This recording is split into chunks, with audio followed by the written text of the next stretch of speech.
जय सुनेन्द्र। आवाज आ रही है आप सभी को? हाँ। जी, चलिए प्रारंभ करते हैं। सभी हाथ जोड़ लीजिए। नमो अरिहन्ताणं, नमो सिद्धाणं, नमो आर्याणं, नमो वज्रायाणं, नमो लोये सवसाहुरम्। आदि पुरुष आदिश जन, आदि सुविधि करतार, धर्म धुरंधर परम गुरु, नमो आदि अवतार। भक्तांबर स्तोत्र आचार्य मानतुंग देव द्वारा विरचित, जिस पर हमारी चर्चा विगत दिनों से चल रही है। देखिए, कल हमने क्या देखा था, क्या उपमा दी थी कि आप कैसे हैं कि अनोखे दीपक है, अपूर्व दीपक है ना। तो क्या क्या कहा था उस श्लोक में? एक बार श्लोक पाठ करते हैं, है ना। चलिए हाथ जोड़ लीजिए। निर्धूमवर्तिरपवर्जित तैलपूर, कृत्स्नं जगत्त्रयमिदं प्रगटीकरोषि, गम्यो न जातुमरुतां चलिताचलानां, दीपोपरस्त्वमसि नाथ जगत्प्रकाश। रजनी जी आप पाठ कीजिए एक बार। निर्धूमवर्तरपवर्जित तैलपूर, रत्नजगत्त्रयमिदं प्रकटीकरोषि, गम्यो न जातुमरुतां चलिताचलानां, दीपोपरस्त्वमसि नाथ जगत्प्रकाश। रेणु जी क्या देखा था हमने कल, आप इसका अर्थ बताइए।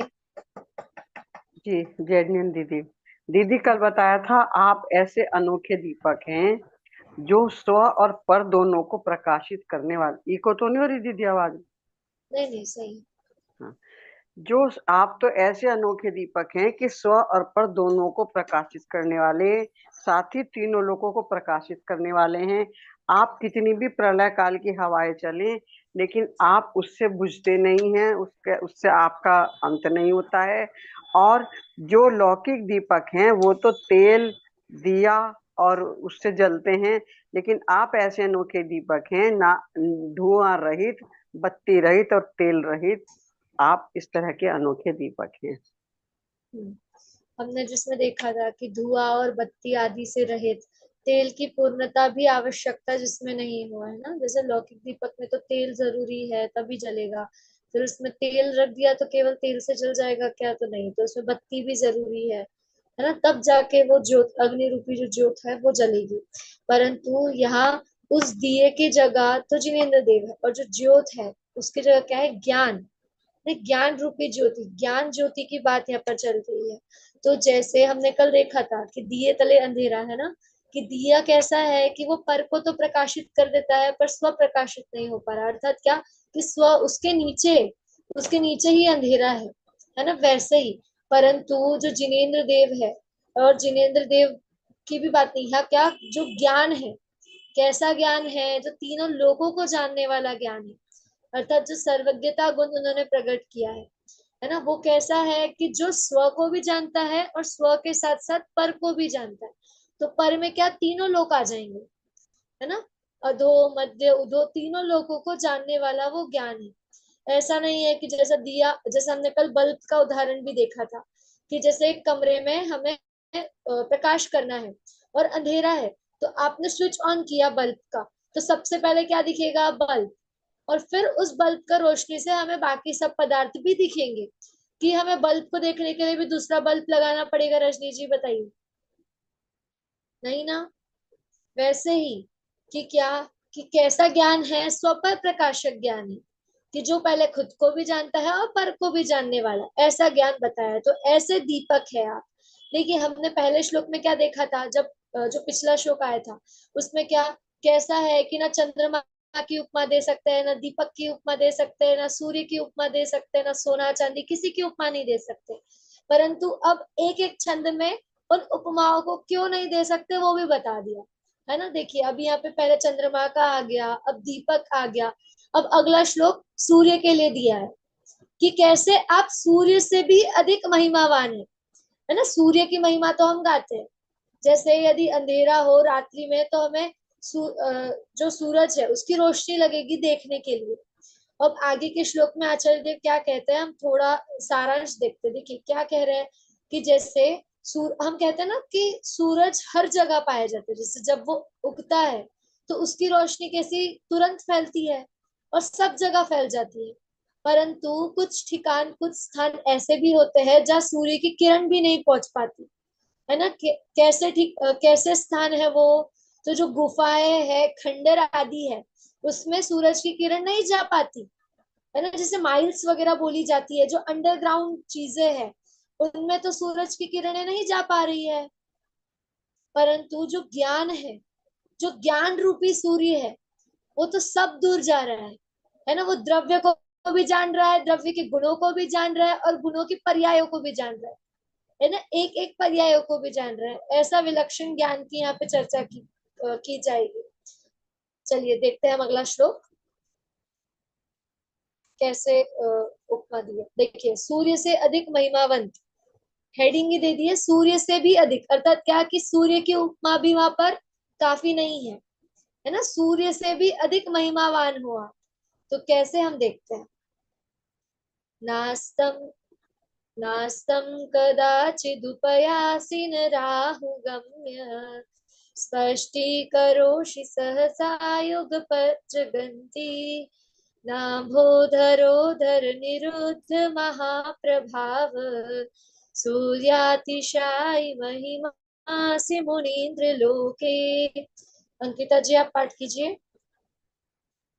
नास्तं कदाचिदुपयासि न राहुगम्य स्पष्टीकरोऽसि सहसा युगपज्जगन्ति नाम्बोधरोधरनिरुद्ध महाप्रभाव सूर्यातिशायि महिमासि मुनीन्द्रलोके।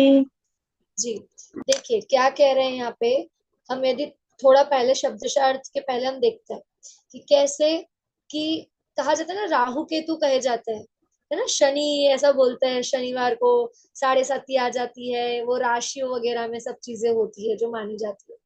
वैसे ही बात कर रहे हैं कि क्या कि राहु के द्वारा ग्रसित हो जाना, अर्थात कैसे सूर्य ग्रहण आदि होते हैं ना, उसकी बात यहाँ कही जा रही है कि सूर्य को तो ग्रहण लग जाता है, कभी सूर्य मेघ के पीछे छुप जाता है, अर्थात क्या हम बोलते हैं ना, बदली आ गई है, बादल छा गए हैं, है ना। वैसे तो सूर्य वहां पर विद्यमान है, परंतु क्या अभी बादल उसके आड़े आ गए हैं, तो उतना जो प्रकाश उसका डायरेक्ट आता है उतना प्रकाश नहीं आ रहा, थोड़ा सा अंधेरा अंधेरा सा है ना। वैसी बात करें। और क्या दूसरी कि ये तो अस्त हो जाने वाला सूर्य है ना।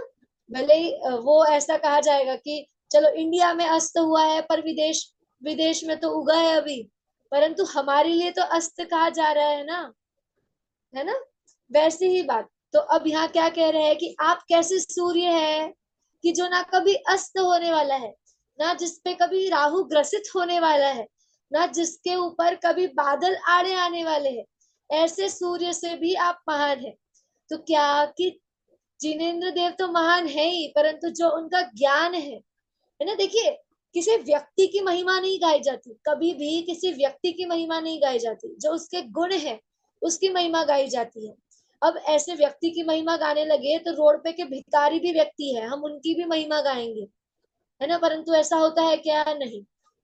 किसकी महिमा गाई जाती है, जो गुणवान व्यक्ति होता है, अर्थात जो किसी पोस्ट को, जैसे अब कोई गुणवान है और वो आईपीएस हो तो उसकी महिमा गाएंगे कि देखो आज वो कितना अच्छा ऑफिसर बना हुआ है, वो एक रिस्पेक्ट अपनी समाज में कर रहा है, फिर कैसा है कि करप्ट नहीं है, ऐसे उसके गुण जो भी है वो कहे जाते हैं। वैसे ही जैसे हम बचपन में स्टार्टिंग से नमोकार मंत्र से ही ये चीज सुनते हैं कि हमारा जैन धर्म कैसा है, व्यक्ति प्रधान नहीं है ना। किसी व्यक्ति को प्रधान नहीं किया है यहाँ पे। जैसे जो नमोकार मंत्र है इसमें भी किसी व्यक्ति विशेष को नमस्कार नहीं किया गया है, यहाँ पे भी पद लिया है।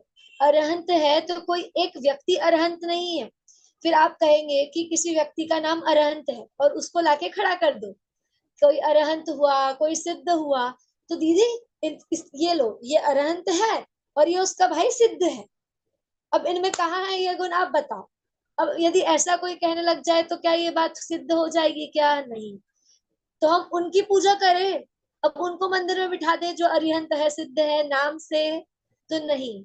वहां पे किसकी बात है? जो अरहंत पद है, सिद्ध पद है, पद की महिमा है ना, जो वो गुणों को धारी है, जैसे अरहंत की परिभाषा हम बोलते हैं, है ना। तो क्या कि जो गृहस्थ अवस्था को त्याग कर मुनि धर्म अंगीकार कर, ये उसकी सारी क्या हमने एक लिस्ट तैयार की, है ना, कि जो इन सब चीजों को टिक करता जाएगा वो अरहंत पद को प्राप्त करेगा, है ना। वैसे कि जो उस पद को प्राप्त कर लेगा उसको हम नमस्कार करेंगे, किसी अरहंत नाम के व्यक्ति को नमस्कार करने नहीं पहुंचना है, किसी सिद्ध नाम के व्यक्ति को नमस्कार करना नहीं है, उस पद को नमस्कार करते हैं, है ना।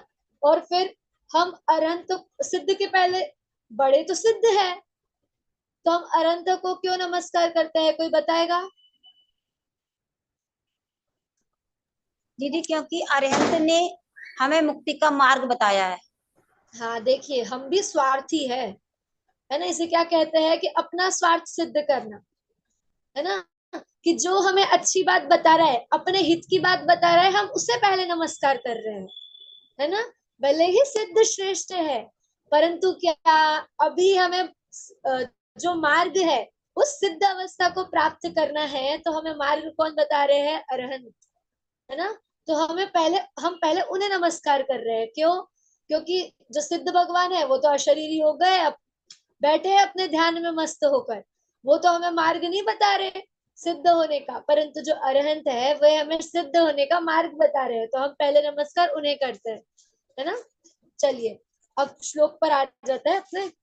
देखिए क्या कह रहे हैं श्लोक में। सबसे पहले क्या? नास्तम अर्थात न अस्तम, अस्त होना, देखिए शब्द से पता चल रहा है, न अर्थात नहीं, अस्त अर्थात अस्त होने वाला, अर्थात क्या? जो कभी अस्त दशा को प्राप्त नहीं हो, है ना। आगे दे दिया कदाचित अर्थात कभी, उपयासी अर्थात प्राप्त होते हैं, तो क्या? जो कभी अस्त दशा को प्राप्त नहीं होते, न लिख दिया सबसे पहले, तो उसे हमें लास्ट में लेना है कि जो कभी अस्त दशा को प्राप्त नहीं होते। फिर आगे क्या कह दिया? न राहु गम्य, और ना ही राहु के द्वारा ग्रसित होते हैं, अर्थात कोई ग्रहण आदि नहीं आता, है ना। और क्या? स्पष्टीकरोषि, क्या प्रकाशित करते हैं, किसे प्रकाशित करते हैं? देखिए आगे आएगा, सहसा, सहसा अर्थात शीघ्र ही, है ना। जैसे सूर्य, हमने देखा था ना, अंधकार जाते ही सूर्य पूरा फैल जाता है, ऐसा नहीं कि धीरे धीरे आ रहा है, पूरा फैल जाता है, वैसे ही शीघ्र ही युगपत जगंती अर्थात क्या? युगपत अर्थात एक साथ, जगंती अर्थात तीनों लोकों को प्रकाशित कर रहा है, और तीनों लोकों को भी ऐसा नहीं कि पहले ऊर्ध्व लोक प्रकाशित कर रहा है, फिर मध्य लोक प्रकाशित कर रहा है, फिर अधोलोक प्रकाशित करेगा, है ना, ऐसा नहीं है। तीनों को एक साथ प्रकाशित करना, युगपत कहा ना, तो युगपत का अर्थ होता है एक साथ, है ना। तो उससे क्या होगा? तीनों लोगों को एक साथ प्रकाशित कर रहा है। तो ऐसी शक्ति किसमें है? केवल एक ज्ञान में ही ऐसी शक्ति है जो तीनों लोगों को एक साथ प्रकाशित कर सकती है, अपने ज्ञान में एक साथ जान सकती है। जैसे हम उसके लिए दर्पण का उदाहरण लेते हैं। देखिए जो दृष्टांत है वो एक दिश होता है ना। तो हम समझते हैं कि जैसे जो दर्पण है, वो दर्पण में यदि हम घर के बीचों बीच यदि दर्पण लगाए, है ना, रूम में, तो यदि हम देखेंगे तो रूम का उसमें पंखा भी हमें दिखाई देगा, दर्पण में वो पंखा भी झलकेगा, टेबल होगा तो टेबल भी झलकेगा, कुर्सी भी झलकेगी, अलमारी भी झलकेगी, पर्दे भी झलकेंगे, हम स्वयं भी झलकेंगे, और हमारे साथ यदि 3-4 और होंगे, है ना, तो वो भी झलकेंगे। तो कैसा? दर्पण कह रहा है क्या कि नहीं, मैं एक टाइम पर एक को ही दिखाऊंगा। यदि मेरे सामने केवल मैं ही खड़ी रही, है ना, जैसे अभी ये दर्पण है और उसके सामने यदि अंकिता जी आकर खड़ी हुई और पीछे रेणु जी आ गई, तो दर्पण कहता है क्या? नहीं, मैं तो केवल अंकिता जी को ही दिखाऊंगा, ऐसा नहीं, है ना। यदि रेणु जी भी उसके सामने है, उसके रेंज में, तो वो उसको भी दर्शाएगा, उसको भी वो भी झलकेंगे उसमें, है ना। वैसी ही बात है, पर वैसे ही, परंतु ये तो हो गई एक कमरे की बात, है ना। परंतु जो ज्ञान है वो कैसा है। देखिए हम दर्पण के एग्जाम्पल को तो समझ रहे हैं, परंतु अब इससे हमें ज्ञान को भी समझना है कि ज्ञान भी कैसा है। देखिए हम यदि अभी भी हमें देखिए मैं अभी भी बोलूंगी ना कि ज्ञान में तीनों लोग आते हैं, तो आप अभी भी विश्वास नहीं करेंगे कि कैसे तीनों लोग आ जाएंगे। अभी भी हमें उसकी महिमा नहीं आ रही। अभी हम दर्पण से एक कमरे की महिमा तो जान ली, परंतु देखिए हम अभी यहाँ बैठे हैं, हमने कभी किसी फोटोग्राफ में शिखर जी देखा होगा या वास्तव में देखा होगा, तो अभी हमारे ज्ञान में आ रहा है या नहीं आ रहा है। आप सभी के ज्ञान में शिखर जी आया है कि नहीं आया। अभी मैं गाय बोलूंगी, गाय, तोता, मोर, आ रहा है ना चित्र दिमाग में कि कैसा दिखता है ना। अभी हमारे सामने वो चीज है क्या, नहीं, परंतु हमारे ज्ञान में आ रहा है ना। वैसे ही मैं कहूंगी अमेरिका, लंदन, तो कहीं ना कहीं वो जो नाम सुना होगा उसके बारे में जो हम जानते होंगे वो चीज हमारे दिमाग में आएंगी, है ना। पेरिस बोलूंगी तो वो टावर याद आ जाएगा। वैसे ही कैसे कि जो चीजें हमने उसके बारे में सुनी होती है वो तुरंत हमारे ध्यान में आ जाती है। परंतु ये तो क्षयोक्षम ज्ञान की बात हो गई कि जो हमने जाना है केवल हमारे ज्ञान में वही आ रहा है। अभी मैंने डॉक्टरी के बारे में कुछ नहीं पढ़ा, यदि अब मेरे सामने कोई मेडिसिन लाके रख दो और अब बोलो कि दीदी इसके बारे में आप बताओ, तो मैं क्या बता पाऊंगी, मुझे उसके बारे में ज्ञान ही नहीं है। परंतु जिनेन्द्र देव का सर्वज्ञ का ज्ञान कैसा है कि आप उनके सामने नरक, स्वर्ग, मनुष्य गति, त्रियंच गति, कुछ भी तीनों लोकों को एक साथ जानने की शक्ति जिसमें है, ऐसा ज्ञान है। सोचिए, देखिए हमें उस ज्ञान की महिमा आनी चाहिए कि कैसा ज्ञान है ना। अभी हम यहाँ बैठे हैं, अभी ये भक्तांबर स्तोत्र की कक्षा चल रही है, मैं बोल रही हूँ, आप सुन रहे हैं, सब सब झलक रहा है।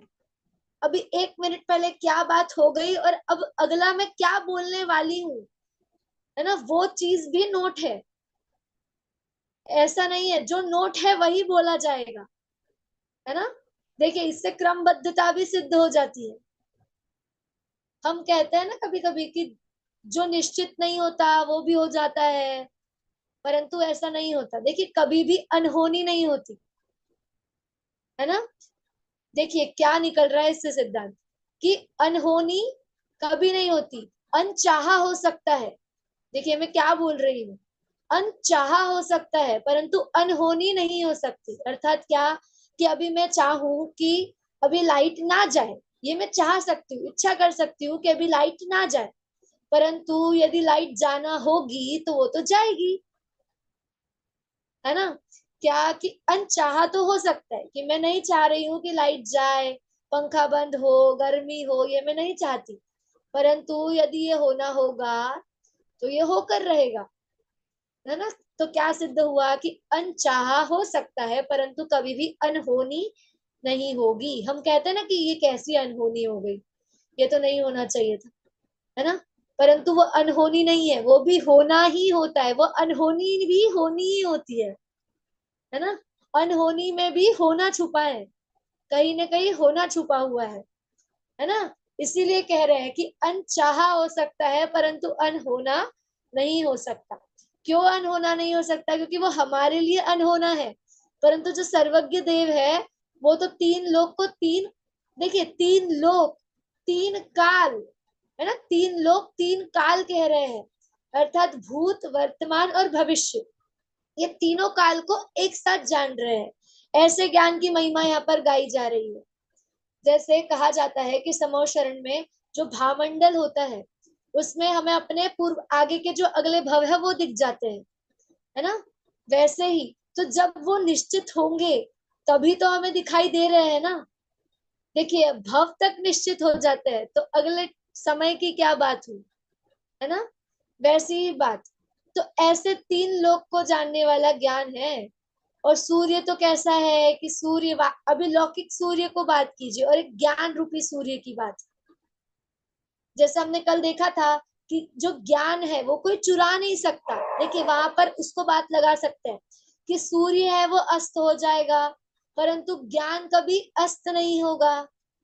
सूर्य को राहु ग्रसित कर लेगा परंतु जो ज्ञान है उसको कोई चुरा नहीं सकता, उसको हमसे कोई ले नहीं सकता। ठीक है, देखिए अब आगे क्या कह रहे हैं।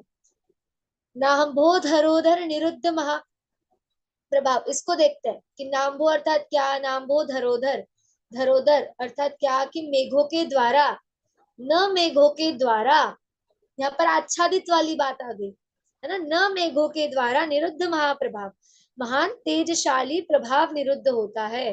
तेजशाली अर्थात जो सूर्य है वो भी कैसा होता है, प्रभाव को निरुद्ध होता है, अर्थात उसका प्रभाव भी मंद पड़ता है, उसकी रोशनी भी फीकी पड़ जाती है। यदि 12 दिन के 12 बज रहे हो, तपती धूप हो, परंतु बादल उसके आड़े आ जाए तो कैसा, थोड़ी ठंडक, थोड़ा आराम महसूस होता है ना, कि चलो अच्छा है बादल आ गए, है ना। कहीं बाहर जाना हो तो हम देखते हैं अरे बाप रे बहुत तेज धूप है अभी तो, परंतु वही 5 मिनट में यदि बादल आ गए और थोड़ा मौसम चलो अच्छा लग रहा है, थोड़ा अभी जाके आ जाती हूँ मैं फटाफट, ऐसा हमारा विचार चलता है। तो वैसी बात ज्ञान में, वैसी बात भी नहीं है ना।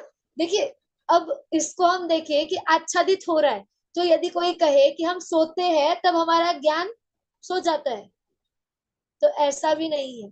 सोते वक्त भी हमारा ज्ञान जागृत ही रहता है ना। जैसे डाइजेस्टिव सिस्टम को आप ले लीजिए, आप डाइजेस्टिव सिस्टम मानेंगे, साइंस से हम मानते हैं, तो डाइजेस्टिव सिस्टम भी तो सोते वक्त भी अपनी चक्की वो जो है वो चलती रहती है ना, वो अपना काम करता रहता है। तो ज्ञान क्यों सोएगा भला, ज्ञान भी तो अपना काम प्रतिक्षण करता ही रहने वाला है ना। परंतु हम क्या कहते हैं, डाइजेस्टिव सिस्टम तो चलेगा परंतु ज्ञान सोएगा, है ना। परंतु ऐसा नहीं है। देखिए कोई हमें यदि नींद में भी जगाए तो कितना भान होता है हमें, वरना अगर ज्ञान ही ना रहे तो नींद में मैं कौन हूं हम यही भूल जाए। परंतु नींद में से भी कोई उठा के यदि हमें पूछता है तुम्हारा नाम क्या है, तो हम तुरंत बोल देते हैं मेरा नाम अंकिता है, मेरा नाम मुस्कान है ना। कितने फटाक से निकलता है। तो क्या ज्ञान जागृत है ना। या फिर हमें ये होगा हम सोएंगे कहीं उठेंगे कहीं, अरे बाप रे मैं तो यहाँ कहाँ से आ गई, मुझे तो इसका पता ही नहीं है। फिर उस ज्ञान को जागने में थोड़ा समय लग जाएगा, है ना, 5 मिनट।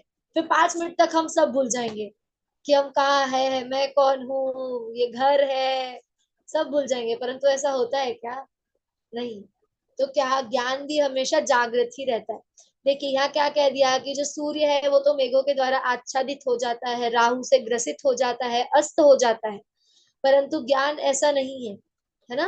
तो जिनेन्द्र देव, और जिनेन्द्र देव का ये जो ज्ञान, जो जिसकी हम महिमा कर रहे हैं, जैसे हमने जाना कि व्यक्ति की महिमा नहीं है, उसके गुणों की महिमा है, अर्थात जो सर्वज्ञ पना है उसकी महिमा है। तो जैसे देखिए अगर रेणु जी आप तीनों लोगों को जानने लग गई तो आपका नाम रेणु नहीं रहेगा, फिर आप भी जिनेन्द्र ही कहलाएंगे, है ना। तो क्या कि अभी रेणु जी की महिमा नहीं कर रहे हम, यदि उन्हें सर्वज्ञता प्राप्त हो गई तो उस गुण की महिमा होगी, फिर वो नमस्कार करने योग्य होंगे, है ना। तो गुणों को नमस्कार किया जाता है। जैसे अपने से कोई बड़ा व्यक्ति भी है तो बड़े होने के कारण उन्हें हम नमस्कार करते हैं, विनय हमें आता है ना। वैसे ही बात है। देखिए आगे क्या कह रहे हैं, सूर्यातिशायी महिमासी मुनीन्द्र लोके। देखिए क्या यहाँ पे मुनीन्द्र कहा है, पहले भी हमने मुनीन्द्र का अर्थ देखा था कि मुनियों के ईश, मुनियों के इंद्र कहे जाते हैं, है ना। कौन, जिनेन्द्र देव। क्यों इंद्र कहा जाता है, क्योंकि कहते हैं ना जिनेन्द्र के लघुनंदन कहते हैं, है ना। वैसे ही बात कि हे मुनियों के इंद्र आप, अर्थात हे जिनेन्द्र देव आप, लोके इस संसार में, है ना, सूर्यातिशय सूर्य से अधिक, महिमासी महिमा वाले हो, अर्थात क्या इस संसार में सूर्य से अधिक महिमा वाले हे मुनिंद्र आप हो, है ना। ऐसी महिमा बताई है कि सूर्य से अधिक हो। क्यों, क्योंकि सूर्य तो क्या अस्त हो जाएगा, कुछ समय के लिए है ना। जो दिन का समय कहा जाता है, जैसे दो तीन प्रहर आदि पहले प्रहरों में कहा जाता था, तो 2 से 3 प्रहर तक का सूर्य का समय कहा जाएगा। तो उतने प्रहर तक की बात है कि सूर्य हमें दिखाई देगा, उसके बाद तो अंधकार हो जाएगा। परंतु ज्ञान का कभी अंधकार नहीं होता, ज्ञान का नाश नहीं होगा, ज्ञान रूपी सूर्य का नाश नहीं हो सकता, है ना। देखिए अब इसका हम श्लोकार्थ देखते हैं। इसमें किसी शब्द का अर्थ ना समझा हो तो आप पूछ सकते हैं। कोई शंका इस श्लोक में आपको शब्दार्थ को लेकर? चलिए फिर श्लोकार्थ पढ़ते हैं। देखिए क्या कह रहे हैं श्लोकार्थ। हे मुनीन्द्र अर्थात हे जिनेन्द्र देव, आपकी उपमा सूर्य से भी नहीं दी जा सकती। देखिए अब ये हो गया बात कि सूर्य से नहीं दी जा सकती। आगे कह रहे जैसे टोडरमल जी का वाक्य है ना परंतु, वैसे ही अब यहाँ आएगा क्योंकि, है ना, हमें उसका हेतु बता रहे हैं कि क्यों ऐसा मानना है ना। केवल इतनी बात नहीं लिखी आचार्य देव ने कि सूर्य से अधिक उपमा वाले हैं, उसका कारण भी हमें बताया। हमें पता है, उन्हें पता था कि केवल इतनी बात लिखकर ये लोग मानने वाले नहीं है ना। तो क्यों? क्योंकि हमें आजकल तो, अच्छा बेटा तुम ये काम कर लो। अच्छा सबसे पहला प्रश्न क्या खड़ा होता है, मुझे इससे प्रॉफिट क्या होगा, मैं यदि ये काम करूंगा तो मेरा क्या लाभ है इसमें, है ना। वही बात आ जाती है। तो वही आचार्य देव हमें कारण दे रहे हैं। जैसे हमें प्रत्येक कार्य करने के पीछे कोई कारण अवश्य होता है ना। प्रत्येक कार्य के लिए हमें कोई ना कोई कारण लगता है। यदि बाहर भी जाना है तो हम बिना कारण ऐसे ही चले जाते कि घर से बाहर नहीं, कुछ कारण होगा तभी निकलेंगे। वैसी ही बात है। अब यहाँ क्या क्यों कह रहे, क्यों महिमावान बताया अधिक जिनेन्द्र देव को, उसका कारण बताया। क्योंकि सूर्य उदय होकर अस्त को प्राप्त हो जाता है, राहु ग्रह के द्वारा ग्रसित कर लिया जाता है, उसका प्रताप मेघ द्वारा ढक लिया जाता है। देखिए 3 बातें हो गई। क्या क्या रजनी जी बताइए, 3 बात क्या क्या हो गई? कैसा है सूर्य? सूर्य को बताया है क्योंकि सूर्य उदय होकर फिर अस्त को प्राप्त हो जाता है और उसको राहु के द्वारा ग्रहण भी हो जाता है, ग्रसित हो जाता है, मेघों के द्वारा ढका भी जाता है ना। 3 बातें ऐसी हो गई। देखिए अब आगे, जिससे वह गुफाओं कंदराओं को प्रकाशित नहीं कर पाता। अर्थात क्या कि जैसे सूर्य का प्रकाश हमने देखा था कि माइल्स वगैरह में, गुफाओं गुफाओं वगैरह में नहीं पहुंच पाता। यदि कोई अंदर गहरी गुफा वगैरह हो, गड्ढा हो, तो उसमें सूर्य का प्रकाश नहीं जाता। जैसे कभी घर में भी ऐसा हो जाता है कि कोई कमरा ऐसा हो, जैसे पहले के जमाने में घर के नीचे भी लादनी, ऐसा हमारे इधर बोलते हैं, है ना, जो तल घर कहे जाते हैं। हाँ तल घर कहे जाते हैं। तो उसमें तो सूर्य का प्रकाश नहीं जा पाता, वहां हमें दिए का, टॉर्च का सहारा, लाइट का सहारा लेना पड़ता है। परंतु ज्ञान एक ऐसी चीज है जो उस तल घर को भी नहीं कहेगी, है ना, तल घर में भी पहुंच जाएगा ज्ञान, है ना। जैसे कहा जाता है लंका है, तो लंका, और आपको पता होगा कि लंका और लंका के नीचे पाताल लंका, है ना, पाताल लंका भी थी। अभी यहाँ पर पद्म पुराण पढ़ना शुरू हुआ है तो आपको उसके उदाहरण भी बहुत मिलेंगे, है ना। देखिए तो जैसे अभी वर्णन आया था कि मुझे भी ये बात अभी पता चली कि लंका अलग और पाताल लंका अलग थी। तो जब भी लंका से उन्हें कहीं जाना पड़ता था तो वो लोग सेफ साइड, जैसे बचने के लिए पहले मुगलों से बचने के लिए तल घरों में छिपा जाता था, वैसे ही वो लोग पाताल लंका में चले जाते थे। तो पाताल लंका किसी को ज्ञात ही नहीं थी, वो छिपी हुई थी, है ना, पाताल लंका उसके और नीचे। सोचिए। और एक बात आपको बताऊं कि जो ये लंका और पाताल लंका है, ये कब से थी, तो अजितनाथ भगवान के टाइम से, है ना। रामायण तो हम जानते हैं कि मुनि सुव्रतनाथ भगवान के समय में हुई, परंतु ये लंका आदि की रचना तो अजितनाथ भगवान के काल से चली आ रही है ना। हम पद्म पुराण यदि पढ़ेंगे तो हमें उसमें समझ में आएगा। देखिए अजितनाथ भगवान के समय से राक्षस वंश और वानर वंश, इनकी मित्रता बताई गई है। हम सोचते हैं बाप रे, मुनि सुव्रतनाथ भगवान कहाँ 18वें 19वें नंबर पर आए, और दूसरे अजितनाथ भगवान के समय से ये चीज चली आ रही है ना।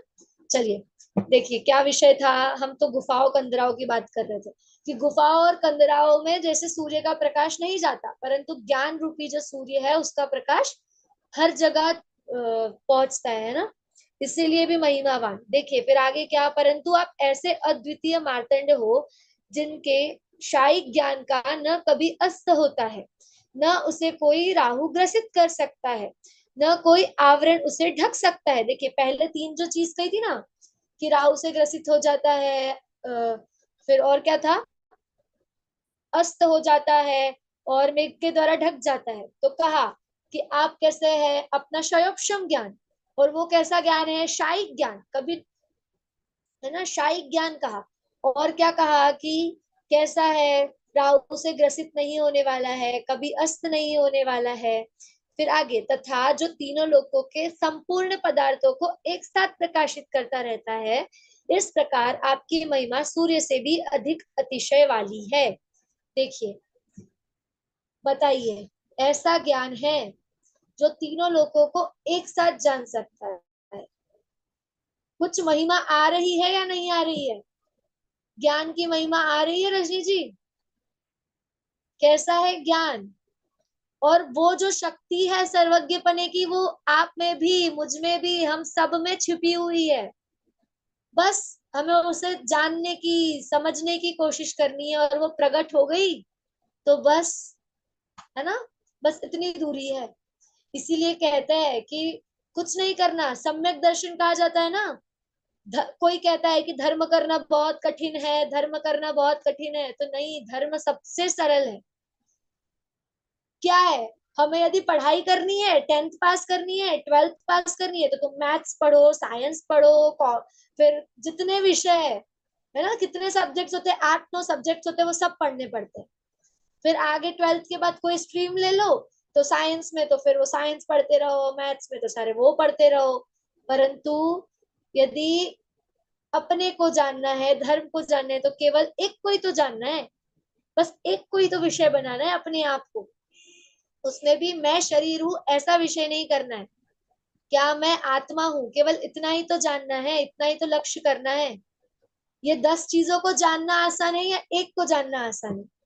बताइए अंकिता जी, एक को जानना आसान है ना? तो फिर तो हुआ ना धर्म सरल सबसे, कि पढ़ाई सरल है? मैं तो कहूंगी धर्म सरल है ना। पढ़ाई करना कठिन है, इतनी मेहनत लगती है, इसमें क्या करना है, इसमें तो मेहनत ही नहीं है, केवल अपने आप को ही तो जानना है। जो मैं हूं उसको ही तो जानना है ना। जैसे कहा जाता है कि सम्यक दर्शन प्राप्त करना है, तो सम्यक दर्शन तो चुटकियों में प्राप्त कर सकते हैं, अपने आप को जानना है बस। ये मैथ साइंस इतना सब कुछ पढ़ने की आवश्यकता नहीं है सम्यक दर्शन के लिए, ये सब तो होता ही रहेगा। केवल अपने आप को जानना आवश्यक है ना। और हमें भी तो सम्यक दर्शन प्राप्त करना है ना। सम्यक दर्शन प्राप्त करना है या नहीं, बताइए, है ना। तो दीदी सम्यक ये दर्शन, पढ़ाइयाँ दीदी ये पढ़ाई तो हम अनंत काल से पढ़ते आ रहे हैं। जी देखिए, अनंत काल से पढ़ते आ रहे हैं। और देखिए, अभी तो आपने ABCD 1 2 3 4 पढ़ लिया है। अभी मृत्यु के बाद यदि फिर पढ़ना पड़ेगा, तो ऐसा नहीं कि अभी शुरुआत से आपको फिर से भक्तांबर स्तोत्र पढ़ना है, फिर अ आ इ ई से शुरुआत हो जाएगी। ये नहीं कि अ आ इ ई हमारे साथ में जाएगी, कि अच्छा अभी तो तुमने पढ़ लिए, 10th पास कर लिए है, अगर 10th पास के बाद तब सीधा 11th में एडमिशन नहीं होने वाला, फिर नर्सरी से शुरुआत है, फिर वो मम्मम वाली बात, भाषा वापस अपने को बचपन से, है ना। वहां कोई पानी बोलना डायरेक्ट नहीं सीखने वाले हम, ऐसी बात है। तो ऐसे जन्म जन्मांतर का, यदि हमें ऐसे जन्म जन्मांतर रूपी रोग, है ना, रोग कहेंगे, ये क्या है, रोग है। हमें शरीर के रोग तो रोग लगते हैं, परंतु जो ये आत्मा का रोग, जो मोह आगे चर्चा आएगी अब अगले श्लोक में, मोह रूपी रोग की, कि क्या क्या माना है हमने, कि देखिए, राग द्वेष तो हम देख लेते हैं, किसी को अच्छा मानना और बुरा मानना, परंतु मोह, ये सबसे बड़ी चीज है। मोह अर्थात क्या, अपनापन कर लेना, है ना, ये सबसे बुरी बात है, कि अपनापन कर लेना। क्या, अब यदि ये पेंसिल मैं खरीद कर लेकर आई हूं, तो ये मेरी पेंसिल है। अब यदि किसी ने ले ली, तो उससे मांगने में भी शर्म, पर नहीं, ये तो मेरी है ना, तो मुझे चाहिए। फिर यदि वो रख दे, तो हम चुपचाप ले भी लेंगे, क्यों, क्योंकि तो मेरी है ना। मेरी पेंसिल, मेरा घर, मेरा भाई, मेरी दादी, सब यही लगेगा हमें, है ना। मेरा मोबाइल, मेरी कॉपी, मेरा स्कूल, मेरा गांव, मेरा शहर, मेरा देश, कहाँ तक जाए, सब मेरा मेरा मेरा मेरा मान रखा है ना। सब मेरा मेरा कर रखा है हम लोगों ने। चुन्नी को, ये भी मेरी, ईयरफोन्स देखे तो वो भी मेरे, है ना। क्या, बाल मेरे, मैं कितनी सुंदर, यही बात है बस। हर चीज में क्या अपनत्व, मेरापन कर रखा है। इसके लिए यदि हम अब अपने घर में हैं तो साफ सुथरा रखेंगे, किसी के घर गए तो हमें क्या, मेरा घर थोड़ी है ना। वो उठाएंगे, वो करेंगे, उनको जो करना होगा, उनका घर वो जाने। तो क्या अपनत्व जहाँ नहीं हो वहां हम नहीं देखते, है ना। कहा था ना हम भी स्वार्थी है। वैसे कहा जाए तो जैन धर्म में भी स्वार्थपना ही है, हमें किसी और को नहीं देखना, है ना। चलिए इसी को लेते हैं और समाप्त करते हैं, फिर अगला श्लोक कर लेंगे। देखिए क्या बात आई है कि स्वार्थी, जैन धर्म को स्वार्थी कहा जा रहा है। तो कैसे स्वार्थी कहा जा रहा है कि यहाँ पे हमें अपने आप को ही तो देखना है। यदि मैं अंकिता जी को देखते रह जाऊंगी तो क्या सम्यक दर्शन हो जाएगा? क्या जो मुझे प्राप्त करना है, सिद्ध पद की प्राप्ति करनी है, वो हो जाएगी? नहीं। तो क्या ये मुझे मेरा देखना भी तो स्वार्थी कहलाएगा ना। जैसे अभी यदि हम देखें, हम बाहर कहीं गए और मैं केवल अपना अपना देखूं कि नहीं कैसे मेरा अच्छा हो जाएगा, कैसे मेरा अच्छा हो जाएगा, तो सब मुझे क्या कहेंगे, अरे ये तो कैसी है, ये तो सिर्फ अपना अपना देखती रहती है, अपना अपना देखती रहती है ना, स्वार्थी है। परंतु जैन धर्म भी तो हमें स्वार्थी होना ही सिखा रहा है कि हमें स्वार्थी ही तो होना है, परंतु इस जगत में स्वार्थी नहीं होना है, अपने लिए स्वार्थी होना है ना। इस जगत में तो हम स्वार्थी है ही, ऐसा नहीं है कि हम स्वार्थी नहीं है। कोई इंसान ऐसा नहीं है जो स्वार्थी नहीं होगा, सभी स्वार्थी है इस जगत में, है ना। तो क्या कि ये जगत में तो स्वार्थपना बहुत हुआ, अब अपने लिए स्वार्थी होना है, वास्तव में अपने लिए स्वार्थी होना है। हम घर के लिए, फैमिली के लिए, अपने परिवार के लिए, सबके लिए तो बहुत स्वार्थी हो लिए। यहाँ तक कि हम ग्रंथ को तक नहीं छोड़ते, ग्रंथ भी मेरा है ना। मंदिर में गए तो ये ग्रंथ मेरा है, ये मंदिर की द्रव्य की जो हम लेके जाते हैं वो थैली मेरी है, उसमें तक अपनापन है। यहाँ तक कि मंदिर मेरा है, हम ये भी कह देते हैं मंदिर मेरा है।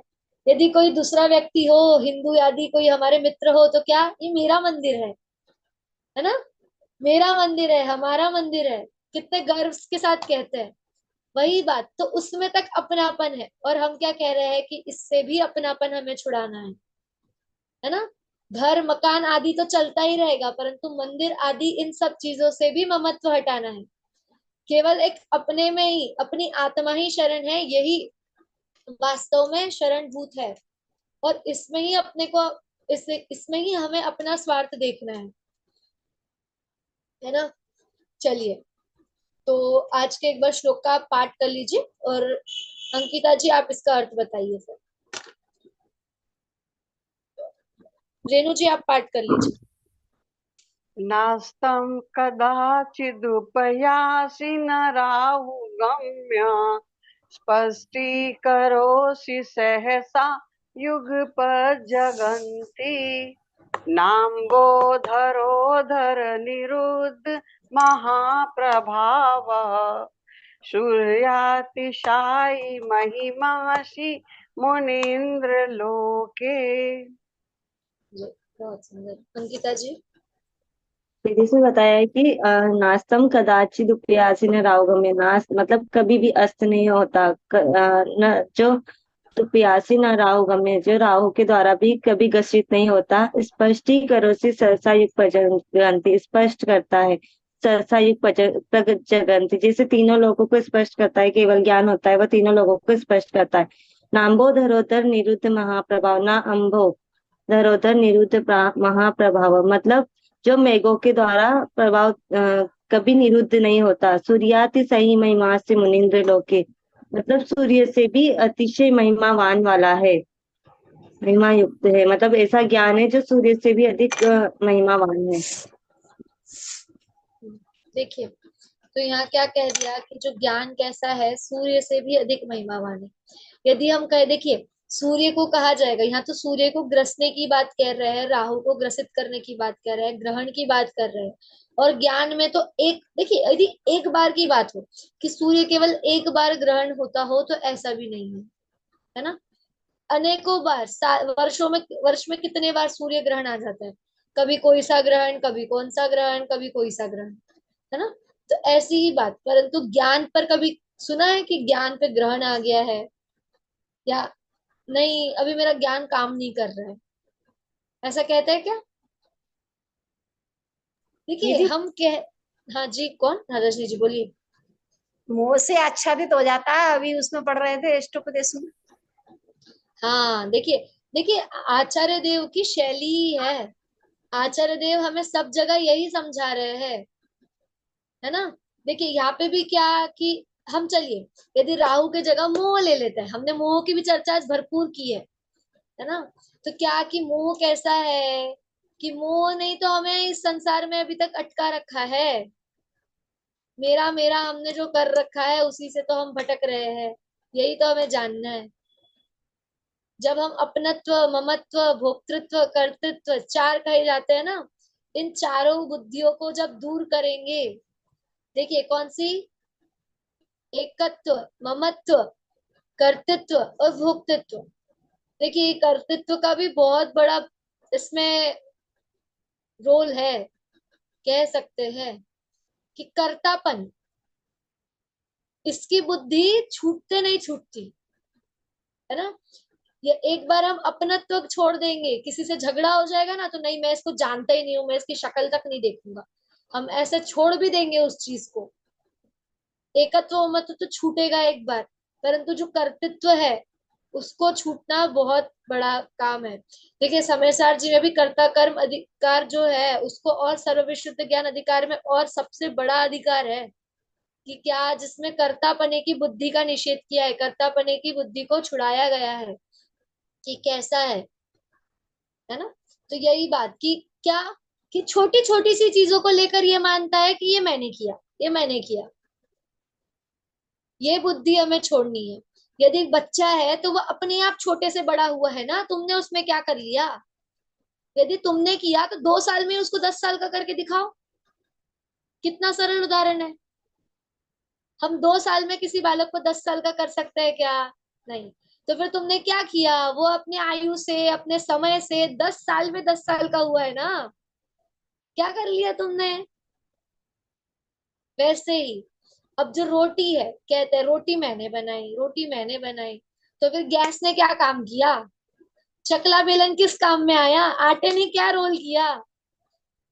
अगर रोटी तुमने बनाई तो लो आटा बना लो रोटी, बस ऐसे ही हवा में रोटी थोड़ी बन जाएगी, है ना। तो वहां पे भी देखिए, इन सब चीजों का हम हर काम करते हुए अपने ध्यान में ये बात ला सकते हैं। हम रोटी बना रहे हैं, हम झाड़ू लगा रहे हैं, हम बर्तन धो रहे हैं, तो हर जगह ये चीज आ सकती है कि बर्तन मैं नहीं धोने वाला हूँ, है ना। रोटी बनाने वाली मैं नहीं हूँ, रोटी अपने आप हो रही है, जो उसका परिणमन है वो उसमें हो रहा है, जो मेरा परिणमन है वो मुझ में हो रहा है ना। झाड़ू लग रही है तो वो झाड़ू का काम है, मेरा कोई काम नहीं है, वरना मैं ही जमीन पे झाड़ू लगती, है ना। वैसी बात है। तो ये जानना कितना आवश्यक है प्रत्येक कार्य में, है ना। हर चीज निमित्त है, कुम्हार को जैसा जो उसका चक्का है वो घड़ा बनाने में निमित्त मात्र है, वैसी ही बात है कि ये सारे चीजों में हमें कर्तापन छोड़ना बहुत आवश्यक है। वरना मंदिर मैंने बनाया, मंदिर भले ही वो इंसान उस मंदिर में बाद में जाए भी ना, परंतु क्या, मंदिर मैंने बनाया, दान मैंने किया, मैं बड़ा धनवान हूँ, है ना, बस इसमें ही लगा रहता है। और फिर उस मंदिर में जा रहा है नहीं जा रहा है वो तो भगवान जाने। ऐसी बात है कि ये कर्तापन बहुत भयंकर चीज है ना। इसका हम विस्तार करेंगे तो इसका विस्तार बहुत है।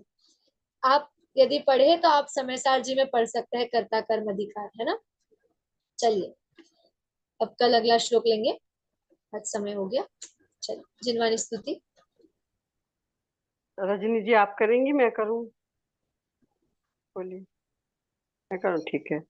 धन्य धन्य जिनवर की वाणी, आत्मबोध का हेतु है, निज आत्म से परमात्म में मिलने का एक सेतु है। जहाँ जहाँ पर द्रव्यागम है, उनको भाव सहित वंदन, नमन भाव श्रुत धर को मेरा, श्री जिनवाणी को वंदन। जय बोले द्वादशांग में जिनवाणी माता की जय। अस्थि की मस्ती में मस्त रहने वाले सभी वितरागी भगवंतों की